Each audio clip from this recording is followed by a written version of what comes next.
खुशामदीद आप सबको हमारी तरफ से हो। आप इस वक्त ख़ास कार्यक्रम देख रहे हैं, प्रोग्राम हमारा स्पेशल ट्रांसमिशन ख़ास मुलाकात। और आज की ख़ास मुलाकात में ख़ास बात होने जा रही है। बात जम्मू कश्मीर की होगी। मौजूदा हालात किस तरीके के हैं, क्या कुछ चल रहा है और क्या कुछ हो सकता है, इसको जानने की हम कोशिश करेंगे। क्योंकि हमारे साथ Jammu Kashmir People's Democratic Party की सदर और साबिका रियासत की आखिरी खातून वज़ीर आला महबूबा मुफ्ती साहिबा हमारे साथ है। बहुत बहुत शुक्रिया आपका हमारे साथ ज्वाइन करने के लिए। जो हालात इस वक्त है, क्योंकि दिल्ली बैठे जब हम देखते हैं तो ऑल इज़ वेल का एक नारा हमें सुनाई देता है। अखबार के कॉलम्स पढ़ते हैं तो कुछ चीज़ें थोड़ी सी बनक लगती है। चूँकि अब आप फ्रेशली वहाँ से आए हैं तो सिचुएशन आउट ऑफ टर्न क्या कुछ है, किस तरीके के हालात हैं? हालात तो बहुत ख़राब हैं। 2019 से जो एक शुरुआत हो गई है, पहले तो हमारी जो शिनाख्त है उसको ख़त्म किया गया। उसके बाद जो हमारे रिसोर्सेज हैं, हमारे जॉब्स हैं, हमारी ज़मीन है, हमारे मिनरल्स हैं, उनको आउटसोर्स तो किया ही किया गया। अब हमारे पास कुछ भी नहीं बचा था। सर पे छत बची थी गरीबों के, या किसी ने छोटी सी दुकान कोई खोली थी, अपना वो लाइवलीहुड उससे कमा रहा था, रोज़गार कमा रहा था। पता नहीं, मुझे समझ नहीं आता है कि ये जो बुलडोज़र यूपी में था तो कोई दर्जनों के हिसाब से कश्मीर पहुंचाए गए, और जो सामने आता है, क्योंकि कोई कानून की बालादस्ती नहीं है, कोई रूल ऑफ लॉ नहीं चल रहा है, आपके पास कागज़ हैं वो नहीं देखा जाता। यानी 2019 से पहले जिन कानूनों के तहत हमारे पास ज़मीन थी, हमारे पास घर था, आज उन तमाम कानूनों को रद्द किया जाता है और उसके साथ हमारे जीने का, हमारी एग्जिस्टेंस का, हमारा वजूद ही ख़त्म करने की कोशिश की जा रही है। और इसमें सबसे ज़्यादा गरीब फंस रहे हैं। कहने को तो ये कहते हैं हम अमीरों के ख़िलाफ़ एक्शन करते हैं, पर अगर आप ज़मीन पे देखेंगे, गांव है, देहात है, श्रीनगर में जो एरियाज़ हैं जैसे पातशाही बाग है, जैसे महजूर नगर है, जो बहुत गरीब बस्तियाँ हैं। इसी तरह गाँव में मैं देख रही थी, कन्यलवन का मैं हाल देख रही थी क्या है। इसी तरह से हर डिस्ट्रिक्ट में जहाँ गरीब लोग हैं, जिनके पास 5 मरले 6 मरले ज़मीन है, उनके घर उजाड़े जाते हैं, उनकी दुकानें तोड़ी जाती हैं। तो लगता है ऐसा कि कहीं ना कहीं जो बीजेपी को मालूम था कि 2019 के बाद सब ठीक हो जाएगा, कश्मीरी लोगों का जो रेजिस्टेंस है वो ख़त्म हो जाएगा, तो लगता है ऐसा हुआ नहीं। कश्मीरी लोगों की जो विल पावर है वो तोड़ नहीं सके। दो चीज़ें इसमें मैडम बड़ा इंपॉर्टेंट है। चूँकि आप चेयर पर बैठी हैं, आप चीफ मिनिस्टर रही हैं उस स्टेट की जो 2019 से पहले थी, और आखिरी चीफ मिनिस्टर आप है यूनाइटेड जम्मू कश्मीर की जो था, अब 2 हिस्सों में हुआ है। लेकिन बड़ा सवाल ये है, कहा जा रहा है कि ये जो ड्राइव चलाई जा रही है जी, ये कोर्ट के ऑर्डर्स के तहत चलाया जा रहा है। और दूसरा ये कि जितने भी नाम हो सकता है, छोटे नाम है इसमें कोई शक नहीं है, लेकिन जिस तरीके से ब्यूरोक्रेटों के नाम सामने आ रहे हैं, फॉर्मर मिनिस्टर्स और एमएलएज के नाम को पिन पॉइंट किया जा रहा है, और ये कहा जा रहा है कि देखिए ये हज़ारों कनाल ज़मीन तो इन्होंने इलीगली ली थी। देखिए, कानून कोई चीज़ होती है कि नहीं होती है। अगर आपने कानून के तहत, मैंने देखा एक लिस्ट चल रही है, उसमें शंकराचार्य को भी दिखाया है कि जो शंकराचार्य का मंदिर है वो भी गवर्नमेंट लैंड पे है, राजभवन गवर्नमेंट लैंड पे है, बीबी खंड गवर्नमेंट लैंड पे है। तो उसको तोड़े ना पहले, गरीब के घर को तोड़ने से पहले। और अगर आपके पास कागजात हैं, अगर आपको 2019 से पहले जो कानून थे हमारे, आप जानते हैं कि घास चराई पे गाँव वालों का हक होता है, कम्युनिटी का हक होता है, उसको कैसे सरकार क्लेम कर सकती है? और जो स्टेट लैंड है वो तो लोगों की होती है। अगर मेरे ख्याल में जम्मू कश्मीर के लोगों को सबको एनक्रोचर ये करार दे रहे हैं। जिस तरह से इनका बुलडोजर चल रहा है, वो ये नहीं है कि किसी अमीर, किसी ब्यूरोक्रेट ने कोई ज़मीन, अमीर तो क्या हम ये माने कि जो स्टेट को रिप्रेजेंट करना था, जो अमीर है वो तो कोर्ट चला जाएगा, उसको तो कोर्ट से रिलीफ मिल ही जाएगा। मगर जो गरीब है वो क्या करेगा बेचारा? वो कौन से कोर्ट में, वो कौन सी अदालत में जाएगा? उसके पास खाने के लाले पड़े हैं। मेरा ये मानना है कि बीजेपी वाले चाहते हैं, जिस तरह हमारे पूरे मुल्क में लोग पाइप्स में सोते हैं, सड़कों पे सोते हैं, रेलवे स्टेशन पे सोते हैं, और जम्मू कश्मीर में अल्लाह ताला की ये रहमत थी कि हमारे लोगों के सर पे छत थी, वो उनसे वो छत छीनना चाहते हैं। वो चाहते हैं हमारे लोग खुदा ना खास्ता भीख मांगने के लिए आ जाएं, और फिर ये 4 किलो चावल जो हमें राशन दे दें और हम उसी में खुश रहें। दैट्स व्हाट इनका जो पर्पस है, सिर्फ वही है, उसके अलावा कुछ नहीं। क्या हम ये माने कि कोर्ट के अंदर जो मामला चल रहा था, जिसके बाद ये कहा जा रहा है कि सारी कार्रवाई हुई है, उसमें एडमिनिस्ट्रेशन फेल हुई अपना डिफेंड करने में, जिसके बाद कोर्ट की तरफ से ऑर्डर आया? या हम ये माने कि हमारी पॉलिटिकल रेजिस्टेंस जो थी वो भी आज के दिन में फेल है, कोर्ट को समझाने में कि जनाब ये मामला ऐसे है, उसको मिसलीड करके पेश किया गया? देखिए, मैं कोर्ट के बारे में ज़्यादा कुछ बताना नहीं चाहूँगी, क्योंकि आपने देखा जो यहाँ के मिनिस्टर हैं, लॉ मिनिस्टर करण रिजिजू, वो कोर्ट को रोज़ रोज़ किस तरह से थ्रेटन करते हैं, किस तरह से उनके ऊपर कमेंट्स करते हैं। और कोर्ट के खुद जो है चंद्रचूड़ साहब, उन्होंने खुद कहा कि हमारे जो निचले कोर्ट्स हैं उनको डर लगता है इस वक्त जो है ज़मानत देते हुए। तो अब मैं कोर्ट पे क्या कहूँ कि कोर्ट क्या कर रहा है। तो लीडरशिप को कहाँ पर देख रहे हैं? क्या पॉलिटिकल लीडरशिप भी सरेंडर कर चुकी है? क्या करेगी पॉलिटिकल लीडरशिप? आप बाहर नहीं निकलने। आज मैं जाना चाहती थी पार्लियामेंट तक, तो क्या होता है, मैं कोई यूनाइटेड नेशन के ऑफिस जा रही थी क्या, यूएनओ जा रही थी? हमारे कश्मीरी पंडित भाई है, उन्होंने यूएनओ को लेटर लिखा अपने मसले को लेके, तो हम भी वही करें क्या? अब मैं तो यूएनओ नहीं जा रही थी, मैं तो पार्लियामेंट हाउस जा रही थी, वहाँ बताने के लिए, बैठने के लिए, दर्जा देने के लिए कि हमारे साथ क्या हो रहा है, किस तरह बुलडोज़र जम्मू कश्मीर के लोगों के ज़िंदगियों के ऊपर फेरा जा रहा है, किस तरह जम्मू कश्मीर को कंगाल किया जा रहा है, बर्बाद किया जा रहा है, अफ़गानिस्तान की खंडरातों में तब्दील किया जा रहा है। तो जाने नहीं दिया, ऊपर से पकड़ के कहीं बस में लेके कहीं और ले गए। तो क्या कहीं पर एक पॉइंट पर ये लीडरशिप खड़ी होगी इस मुद्दे पर, जिसको आप इतना कह रहे हैं कि जब इतना बड़ा है कि आने वाले दिनों में और इसके संगीन नताइज होंगे? लेकिन हम देख रहे हैं कि आपकी अलग प्रेस कॉन्फ्रेंस, उमर अब्दुल्ला साहब अलग प्रेस कॉन्फ्रेंस कर रहे हैं, सज्जाद गनी लोन साहब अलग प्रेस कॉन्फ्रेंस कर रहे हैं, यूनाइटेड बात तो आप एक ही कर रहे हैं, लेकिन एक पेज पर आकर कोई बात नहीं है, सब अपनी अपनी डफली बजा रहे हैं। नहीं, ऐसी बात नहीं। मैंने कुछ दिन पहले फारूक साहब से भी गुजारिश की थी कि वो PhD की एक मीटिंग कॉल करें इस मुद्दे के ऊपर, ताकि हम एक जो मिला जुला जो है इकट्ठे एक लाएअमल इख्तियार करें, क्योंकि ये लोगों के जान पे बनाई है। अभी तक तो उन्होंने जितने जुल्म करने थे कर लिए। हमारे बच्चे नौजवान जो हैं जेलों में बंद हैं, बाहर की जेलों में बंद हैं, पकड़ दकड़ का माहौल है, लोगों के पासपोर्ट बंद हैं, लोगों को नौकरियों से निकाला गया, घरों को ताले लगाए गए, जमात इस्लामी के नाम पे स्कूल फलायम स्कूल बंद किए गए जो हज़ारों बच्चों को, लाखों बच्चों को अच्छी तालीम देते थे कम फीस के ऊपर। सब कुछ उन्होंने बर्बादी कर दी जो अब तक करनी थी। जितनी भी आज तक रिक्रूटमेंट हुई सब में स्कैम्स। उस आप कोर्ट की बात कर रहे थे, अभी हाई कोर्ट का एक ऑर्डर आया कि जो आपने एग्ज़ाम्स लिए थे सब इंस्पेक्टर के, वो उस एजेंसी से लिए थे जो ब्लैक लिस्टेड है। फिर क्या किया लोगों ने, क्या किया ब्यूरोक्रेसी ने? कुछ भी नहीं किया। तो इतनी बर्बादी के बाद अब हमारे सर के ऊपर छत थी, उसको भी ये लोग तोड़ रहे हैं। तो अगर आज भी हम पॉलिटिशियन इकट्ठे होकर बात नहीं करेंगे, इसका मुकाबला नहीं करेंगे, तो फिर कब करेंगे? तो क्या ये मुमकिन था कि दिल्ली आने से पहले और इस तरीके का एहतजाज करने से पहले आप लेफ्टिनेंट गवर्नर के दफ्तर जाती, उनसे मुलाकात करती? क्या कोई एक्सपेक्टेशन वहाँ पर है? उनके हाथ में क्या है? एक तो गवर्नर साहब, वो तो ये तो लेफ्टिनेंट गवर्नर है, वो तो गवर्नर थे जिन्होंने हमें रात को बोला कि 370 के साथ कोई छेड़छाड़ नहीं होगी, 370 को कोई नहीं हटाएगा। तो दूसरे दिन क्या हुआ? ये तो गवर्नर साहब कहते हैं, ये तो वही गवर्नर साहब है जिन्होंने कहा मौलवी उमर फारूक जो है वो बंद नहीं है, वो खुले हैं। और दूसरे दिन आप ही मीडिया के लोग चले गए तो आपने खुद देखा वो बंद थे कि खुले थे।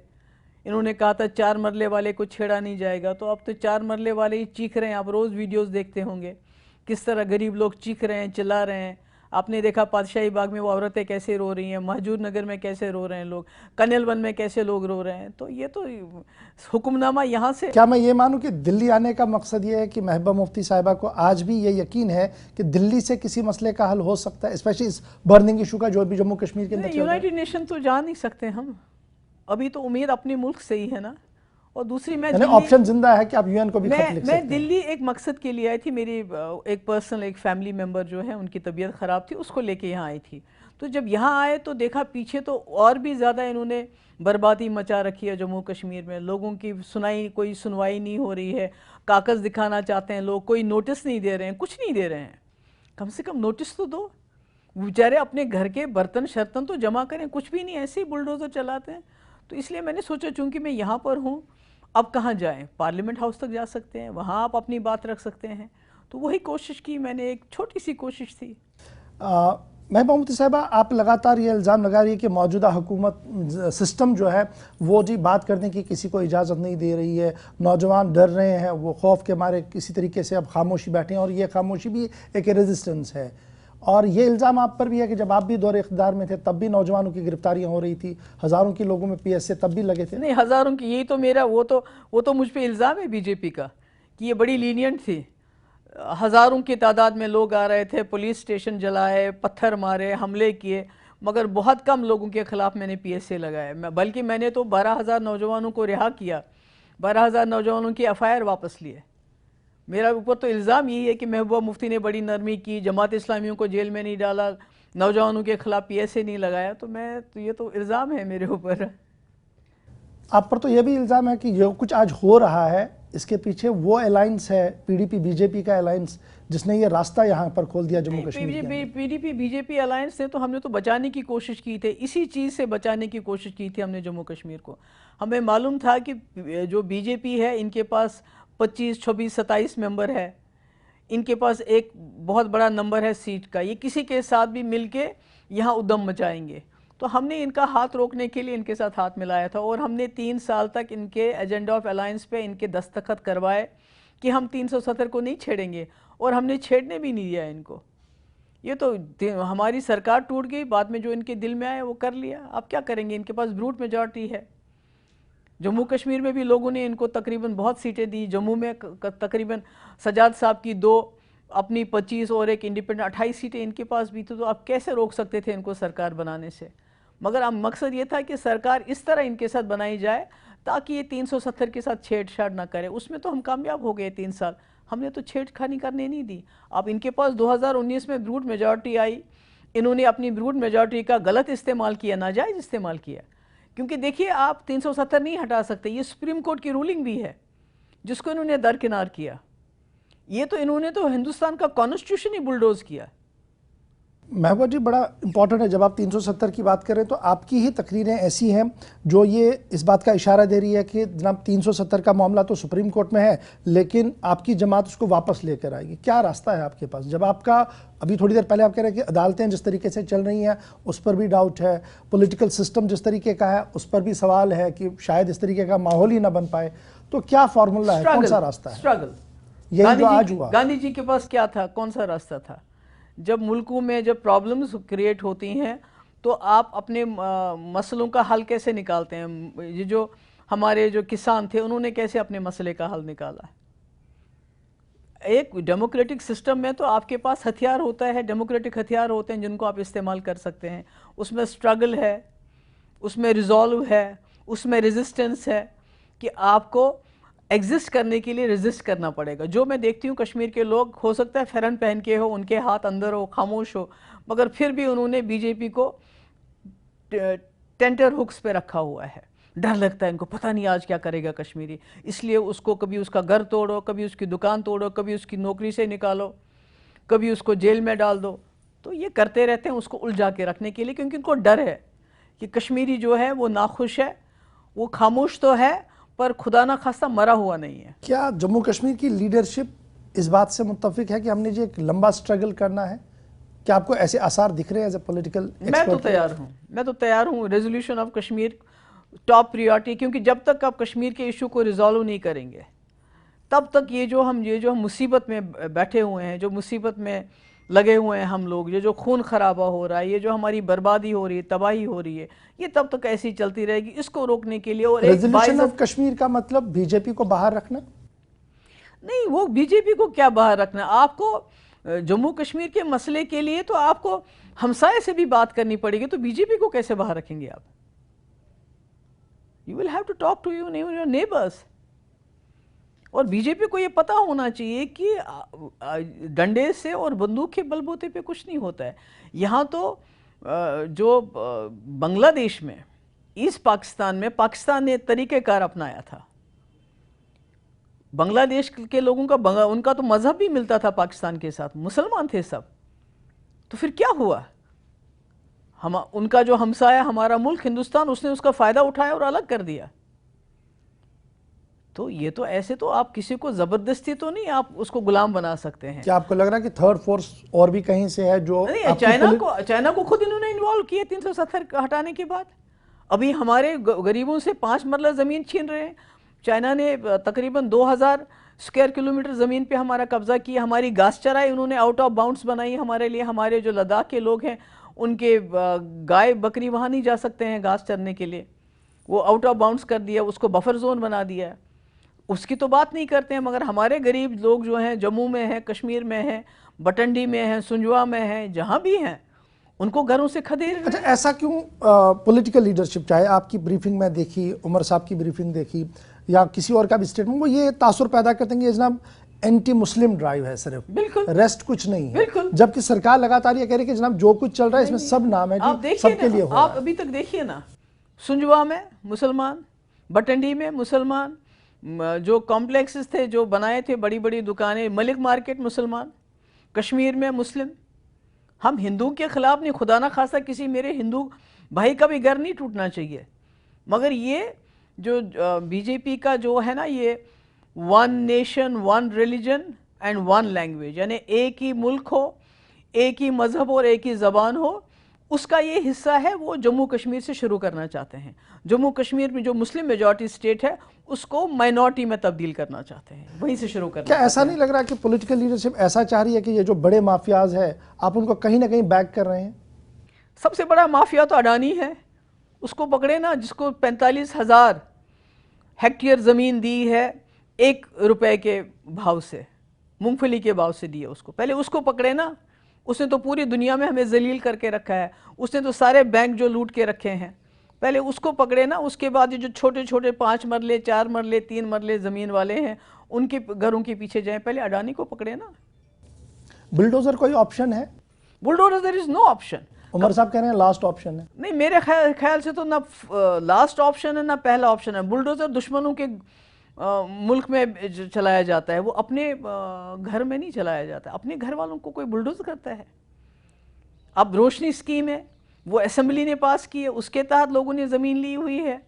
इससे पहले जो ये जो महाराजा थे उनके वक्त में लोगों की लीज़ है, होटल वालों की लीज़ ख़त्म कर रहे हैं। क्यों? क्योंकि अडानी को देने के लिए पहलगाम और गुलमर्ग उसके हवाले करना चाहते हैं। अप्रहेंशंस क्यों है कि जनाब बाहर से सारे लोग आएंगे, क्या जम्मू कश्मीर के लोगों के अंदर इतनी सख्त नहीं है कि बिडिंग होगी तो वो कैसे करेंगे? जम्मू कश्मीर के लोग तो इतने अमीर नहीं है कि वो उस बिडिंग में, जहां अडानी बिडिंग करेगा उसके पास तो सारा हिंदुस्तान का पैसा तो उसी के पास है, तो वहां हमारे लोगों का क्या चांस है? तो आपका ये अप्रहेंशन है कि आज जो ये चल रहा है जी, इसके बाद एक बड़ा सेक्टर है इंडस्ट्री टूरिज्म वाला, जिसमें होटल्स को खाली करवाए जाएंगे और ये सारी चीजें ली जाएंगी। क्या आपका इतना ये ही नहीं, इसके बाद फॉरेस्ट का है, जो बेचारे ट्राइबल्स को कहते हैं हम जी ये देंगे वो देंगे, ट्राइबल उनको ट्राइबल राइट्स देंगे। इसके बाद जंगलात की ज़मीन का इन्होंने लिस्ट बनाई हुई है, ये तो कहीं रुकने वाली नहीं है। तो इसीलिए तो हमें इकट्ठा होकर ड्राइव विल कंटिन्यू। आपको आपके यहाँ पास ये अप्रहेंशन की जनाब ड्राइव चलती रहेंगी या रुकेंगी नहीं? नहीं, ये नहीं, ये तो अभी तो ये तो जो है इन्होंने लोगों को परेशान करके रखना है। आप कोई एक होटल नहीं देंगे। ये जैसे पहलगाम में गुलमर्ग है, ये एक जिस तरह इन्होंने यहाँ की एयरपोर्ट, यहाँ के रेलवेज, यहाँ का BSNL, सब LIC सब एक आदमी के हवाले किया, जिसको 609 नंबर से उन्होंने दूसरे नंबर पे बनाया, दुनिया का अमीर तरीन आदमी। तो ये तो ऐसे आदमियों को ढूंढ के उनको हवाले करेंगे, तो इनको तो चाहिए ये अपनी पार्टी के लिए, और क्या है। इनको पार्टी में इलेक्टोरल बॉन्ड्स के जरिए पैसा मिल रहा है। दे डोंट वांट एनीथिंग, इनको लोगों से कोई लेन देन नहीं है। नहीं तो जो लोग पहले गरीबी की रेखा से ऊपर आए थे, इससे पहले की जो सरकार थी 2014 से पहले, उनको इन्होंने फिर BPL के नीचे धकेला, और आज 80 करोड़ लोगों को आपको फ्री राशन देना पड़ता है। और मैंने पहले भी कहा कि कश्मीर में लोग जो हैं वो नंगे आसमान के नीचे नहीं सोते थे, वो लाइन में फ्री राशन के लिए खड़े नहीं होते थे, क्योंकि अल्लाह ताला ने उनको कुछ दिया था, अपनी बरकत अता की थी। मगर अब ये जो बीजेपी कर रही है, ये चाहते हैं कि कश्मीर के, जम्मू के लोग जो हैं वो भिखारी बन जाएं, भीख मांगे। अच्छा, अब बड़ा इंपॉर्टेंट ये भी है, जिस तरीके के माहौल में आप बात कर रही हैं, क्या हल है कहीं पर? आपको लग रहा है, जिस तरीके से आप बता रहे थे कि प्राइम मिनिस्टर साहब जब आए थे तो आपकी एक तकरीर हुई थी असेंबली के अंदर भी और बाहर भी, आपने मीडिया से बात की, आपने कहा था कि मेरी बड़ी उम्मीद है जी, अगर कोई इस मसले का हल करने वाला है वो सिर्फ प्राइम मिनिस्टर मोदी है। क्या आज के दिन में आपको प्राइम मिनिस्टर ऑफिस से कोई उम्मीद है? प्राइम मिनिस्टर ऑफिस की बात नहीं है। एक आदमी जो उभरता है, ऐसे जो दंगे हो जाते हैं, इतने खतरनाक दंगे, उसके बाद वो उभरता है, एक प्राइम मिनिस्टर बनता है एक मुल्क का, उसके बाद एक गोल्डन चांस होता है, क्योंकि कश्मीर का जो मसला है ये सब प्राइम मिनिस्टर के लिए चैलेंज बन गए हैं। मगर शायद उनके पास इतनी शायद उस वक्त अथॉरिटी नहीं थी, या बीजेपी अपोजिशन में थी, वो करने नहीं देती थी। तो आज तो ये खुद पावर में थे, तो अगर ये चाहते तो अपनी हिस्ट्री में नाम लिखा देते। ये जम्मू कश्मीर के मसले का हल, जिस तरह वाजपेयी ने एक रास्ता खोजा था, जिसमें ना हिंदुस्तान का नुकसान, ना पाकिस्तान का नुकसान, और जम्मू कश्मीर के लोग भी खुश, जिसको कहते हैं रास्ते खोलो, डायलॉग करो, बातचीत करो, बाकी चीज़ें करो, अगर ये वो रास्ता इख्तियार करते तो इनसे कोई सवाल नहीं करता। तो बीजेपी की तरफ से तो यही जवाब दिया जाना कि जनाब जो 70 साल में नहीं हुआ वो तो हमने कर दिया, कंप्लीट मर्जर किया, स्टेट को फ्री कर दिया जी, अब वो दो झंडे नहीं है, एक चीज है, अब कुछ भी नहीं है। यहाँ पहले लोग पाइप्स में सोते थे, खुले आसमान के नीचे सोते थे, बहुत सारे लोग भीख मांगते थे। अब कश्मीरियों को भी वही इंटीग्रेशन किया, वो भी खुदा ना खास्ता पाइप में सोएंगे, खुले आसमान के नीचे सोएंगे और मुफ्त राशन के लिए लाइन में खड़े हो जाएंगे। That's what it is. अच्छा, लगातार जब हम देखते हैं कि जब हम इकोनॉमिक पहलू को देखते हैं तो भारत की economy as compare to rest, दाएं बाएं जब हम देखते हैं काफ़ी बेहतर हो, माना जा रहा है कि लीडरशिप और पॉलिटिकल डायलॉग जो है उसकी वजह से है। आप कह रहे हैं कि जनाब सूरत हाल तो बड़ी ख़राब है। और आप देखिए ना, 80 करोड़ लोगों को आप फ्री राशन दे रहे हैं। आपने यकीन दिलाया था मैं 2 करोड़ जॉब्स दूंगा हर साल, बल्कि आपने लोगों को नौकरियों से ही निकाला।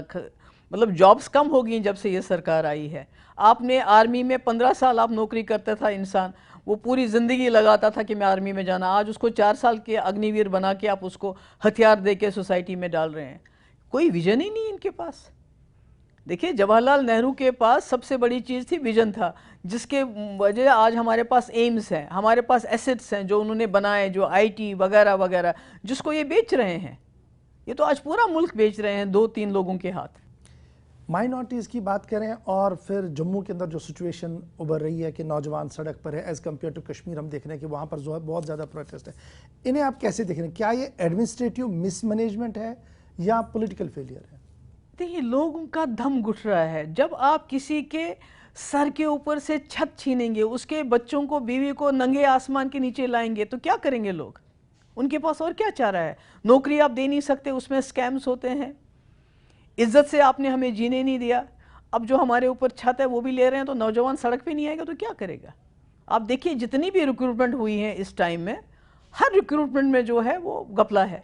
और उसके बाद एग्ज़ाम कैंसिल कर देते हैं, पेपर कैंसिल कर देते हैं, फिर दोबारा लेते हैं, फिर कैंसिल करते हैं। तो नौजवान तो फ्रस्ट्रेटेड है, ये सड़क पे नहीं आएगा तो क्या करेगा? तो ये एडमिनिस्ट्रेटिव फेलियर है या क्या है? ये तो टोटल फेलियर है ऑफ गवर्नमेंट ऑफ इंडिया। इनकी जो पॉलिसी है, जो कहते थे 370 खत्म करके जम्मू कश्मीर की समस्या का समाधान कर लेंगे हम, बिल्कुल उल्टा किया है इन्होंने। बर्बादी कर दी, तबाही कर दी। चीन आज हमारे दरवाजे पे खड़ा है, वो कहता है कि वो पार्टी बना अपने आप को समझता है जम्मू कश्मीर के मसले का। पहले तो खाली पाकिस्तान एक साइड से बोलता था, अब तो चाइना भी है, और ये तो चाइना की बात ही नहीं करते हैं। 21 सोल्जर उन्होंने हमारे मार दिए, और दिन ब दिन वो जो ज़मीन हमारी थी उसको बफर जोन डिक्लेयर करके हमसे और ज़मीनें वो छीन रहे हैं। तो ये तो कुछ भी नहीं कह रहे हैं। पीपल्स डेमोक्रेटिक पार्टी की आप सदर हैं और पीडीपी लगातार इस बात का विरोध कर रही है कि जो वीडीजीज बनाए गए दोबारा से, विलेज डिफेंस गार्ड्स, और जिस तरीके से उनको हथियार दिया जा रहा है, अप्रहेंशन आपकी तरफ से ये है कि जनाब ये लॉ एंड ऑर्डर को डिरेल हो सकती है और ये सिचुएशन सही नहीं है जी, जिस तरीके से हथियार बांटे जा रहे हैं। जवाब बीजेपी की तरफ से ये है कि ये पहले भी था, हमने तो सिर्फ नाम बदला है, बाकी तो काम वही है। पहले की बात नहीं है। पहले फिर वो क्यों कहते हैं सिचुएशन ठीक हो गई है जम्मू कश्मीर में? बीजेपी क्लेम करती है ना जम्मू कश्मीर में हालात बिल्कुल सामान्य हो गए हैं, सब ठीक हो गए हैं। अगर सब ठीक हो गया, हालात सामान्य हो गए हैं, तो फिर वीडीसी को क्यों बंदूक दे रहे हो? क्यों कम्युनल टेंशन पैदा कर रहे हो? क्यों हथियार दे रहे हो सब लोगों के हाथों में? ये तो खुद ही कॉन्ट्राडिक्ट करते हैं ना। एक तरफ से कहते हैं सब हालात ठीक हुए, दूसरी तरफ से वीडीसी को उसी तरह आम करते हैं जिस तरह आज से 25 साल पहले जब मिलिटेंसी पीक पे थी। तो मेरा ये है कि ये कश्मीर का मसला कोई सिक्योरिटी का मसला नहीं है, कोई बंदूक का मसला नहीं है कि आपने 10 बंदूकें आज लाई, कल 50 लाओगे तो मसला हल होगा। ये इंसानी मसला है, इसको इंसानियत के दायरे में रह के एड्रेस करने की ज़रूरत है, हल करने की ज़रूरत है। पर वो इस तरह नहीं चलेगा, बुलडोज़र से नहीं होगा। आप की पार्टी पर नेशनल कॉन्फ्रेंस पर तो ये इल्ज़ाम है कि जनाब जिस तरीके का माहौल 2019 से पहला पैदा किया गया था कि अगर इंटीग्रेशन इस तरीके का हुआ, हमारा झंडा चला गया, आइन चला गया, तो जनाब बहुत ज़्यादा खराबियाँ होंगी। आज तो हर जगह तिरंगे हैं जी, अब तो प्रोटेस्ट में भी कल से देख रहे हैं कि तिरंगा लेकर लोग प्रोटेस्ट कर रहे हैं। तो ये कहा जा रहा है कि ये तो जनाब माइंड सेट हमने चेंज कर दिया, ये तो बड़ी कामयाबी है। सबसे पहला तिरंगा किसने फैलाया जम्मू कश्मीर में? कश्मीर की वादी लाल चौक में जवाहरलाल नेहरू ने, और वहाँ लाखों लोग तालियां बजा रहे थे। और उस वक्त उन्होंने वादा किया था जम्मू कश्मीर के लोगों को कि मैं न सिर्फ आपको बाहर के एग्रेशन से बचाऊंगा, बल्कि आपकी जो आइडेंटिटी है, जो आपका मज़हब है, जो आपका कल्चर है, उसको भी सेफ गार्ड करूँगा। आज कहाँ हैं वो सेफ गार्ड्स? अब जम्मू कश्मीर के लोग झंडा उठाएं नहीं उठाएं वो दूसरे पे, मुझे बताइए वो सेफ गार्ड्स कहाँ हैं? वो जो उन्होंने कहा था कि मैं एक शो विंडो बनाऊंगा जम्मू कश्मीर को, उसको तो बर्बाद कर दिया, उस पर तो बुलडोज़र चला दी है बीजेपी ने। तो ये झंडा उठाएं, यहाँ तो झंडा बीजेपी वालों ने रेपिस्ट के हक में भी उठाया जम्मू में, कठुआ में। आपको याद नहीं है जब वो रेपिस्ट थे जिन्होंने उस बच्ची के साथ गलत किया, उसके बाद उसके सपोर्ट में उनके वो तिरंगा उठा के चले गए, तो उसका मतलब वो अच्छा किया उन्होंने, तिरंगा लेके वो चले गया। तो ये तिरंगे की कहानी मत सुनाइए आप। चलिए अब ज़रा भारत जोड़ो यात्रा पर भी आऊँगा, क्योंकि आप काफ़ी ऑप्टिमिस्ट दिखे, काफ़ी आपको उम्मीद लगी, और आपके चेहरा और आपकी बॉडी लैंग्वेज जब आप चल रहे थे तो वो काफ़ी पुरुम्मीद थी। क्या था वो? क्या करेंगे ऐसे इस मुसीबत वक्त के वक्त में, जब कोई बात ही नहीं कर पाता, जो बात करता है तो उसके पास ईडी पहुंच जाती है, उसके ऊपर खिलाफ UAPA लग जाता है। तो ऐसे में एक शख्स निकल रहा है, वो बात कर रहा है, वो जम के बात कर रहा है। कल भी पार्लियामेंट में उसने जम के बात की, मतलब पैर ठहरा के उसने बात की। कोई तो है जो बोल रहा है, who is calling a spade. तो ऐसे में अगर आप उसके साथ खड़े नहीं होंगे तो फिर क्या करेंगे? क्योंकि ये तो हिंदुस्तान को, ये तो कॉन्स्टिट्यूशन को खत्म करना चाहते हैं। बुनियादी एजेंडा कश्मीर वाला कहां पर, जो आप थोड़ी देर पहले बता रहे थे, उसके लिए तो हम लड़ेंगे कि ये तो मेरा बुनियादी मौकफ है कि जम्मू कश्मीर के मामले पर बात करो। बिल्कुल, कांग्रेस का बुनियादी मौकफ क्या है वो तो सबके सामने है। नहीं, उन्होंने तो नाम तक नहीं लिया। नहीं, देखिए, you can agree to disagree, क्योंकि अब डेमोक्रेसी में है, आपके सबके ख्यालात नहीं मिल सकते हैं। कहीं कहीं पर आपको अपने ख्यालात अलग रखने पड़ेंगे और उनको अपने ख्याल अलग रखने। स्ट्रगल तो हमने अकेले जम्मू कश्मीर के लोगों ने करना है मसले कश्मीर हल के लिए। उसके लिए हम किसी से अभी कोई उम्मीद नहीं रखते हैं। हाँ, जब कभी राहुल जी प्राइम मिनिस्टर बनेंगे तब देखा जाएगा, तब उनको हम डिमांड करेंगे कि हमें क्या चाहिए। मगर अभी तो उनके साथ खड़ा होना ज़रूरी है, क्योंकि ये लोग इस मुल्क का कॉन्स्टिट्यूशन ख़त्म करके अपना एजेंडा चलाना चाहते हैं, अपने एजेंडे पे इस मुल्क को चलाना चाहते हैं। ये जब कॉन्स्टिट्यूशन ख़त्म होगा तो फिर आपके राइट्स, हमारे तो राइट्स ख़त्म कर दिए जम्मू कश्मीर के लोगों के। इन्होंने रखा क्या है? हम बात नहीं कर सकते हो, आप जेल में डाल देते हैं। PSA अभी आपके कितने जर्नलिस्ट बंद हैं बेचारे, कितने जर्नलिस्ट के पासपोर्ट बंद हैं। तो वहाँ तो बिल्कुल आपने, मेरे ख्याल में, I don't know whether I should say, वो वायर का, इसका अरफा खानम का वो इंटरव्यू देखना चाहिए कि किस तरह लोग बेदिल हो गए हैं, किस तरह लोग घबराए हुए हैं। और वो भी देखिए, वो बेचारा, वो दूसरा कोई मैंने देखा था, वो सर अपना मुंह ढांप के फिर वो एंटी एनक्रोचमेंट के बारे में बात, इतना खौफ है वहाँ पर। तो ये कौन सी ज़िंदगी है? अल्टीमेट हल कहाँ पर आपको नजर आता है? नहीं, इसमें तो रीच आउट करना है लोगों को, इसमें तो बातचीत करनी है, लोगों के साथ बातचीत करनी है। एक मैंने कहा ना, इंसानियत का मसला है। जो होम मिनिस्टर साहब श्रीनगर में, जम्मू में आकर कह चुके हैं कि हम जी आवाम से बात कर रहे हैं, नौजवानों से बात कर रहे हैं ना, बात 2-4 घरों से हम बात नहीं करेंगे, इसका मतलब ये नहीं है कि हमने किसी को छोड़ दिया, हम बाकी लोगों से बात नहीं, बहुत बात कर रहे हैं ना, अभी तो कर रहे हैं, बुलडोजर के जरिए बात कर रहे हैं ना, इस वक्त कर रहे हैं ना बात, बुलडोजर के जरिए बात करें, PSA के जरिए बात करें, UAPA के जरिए बात करें, ED के जरिए बात करें। जो हमारे बिजनेसमैन, उनकी कमर तोड़ दी ED के छापे मार मार के, NIA के छापे मार मार के। हमारी इकोनॉमी को ये ऑनस्लॉट है, उसी को ख़त्म करना चाहते हैं। हमारे सेब इस साल 1.5 महीना चले नहीं गए दिल्ली, उनको रोके रखा गया, क्योंकि शायद अडानी साहब का कोई मामला था, उसमें भी उनके जो फ्रूट वगैरह का कोई मसला था। तो ये तो हमारी इकोनॉमी, सब कुछ ख़त्म करना चाहते हैं। तो कौन सी बात कर रहे हैं? हाँ, बिल्कुल बुलडोज़र से इसको जम्मू कश्मीर के लोगों की दूरी नाप रहे हैं, उस दूरी को बुलडोज़र से ख़त्म कर रहे हैं, ये तो सही है बिल्कुल। चलिए, बहुत बहुत शुक्रिया जी। महबूबा मुफ्ती साहिबा हमारे साथ बात कर रही थी और मौजूदा हालात किस तरीके के हैं और क्या कुछ चल रहा है, इस पर बात हो रही थी। उम्मीद है कि आप अपना फीडबैक ज़रूर देंगे। बने रहेगा हमारे साथ। छोटे से ब्रेक के बाद खबरों का सिलसिला जारी है।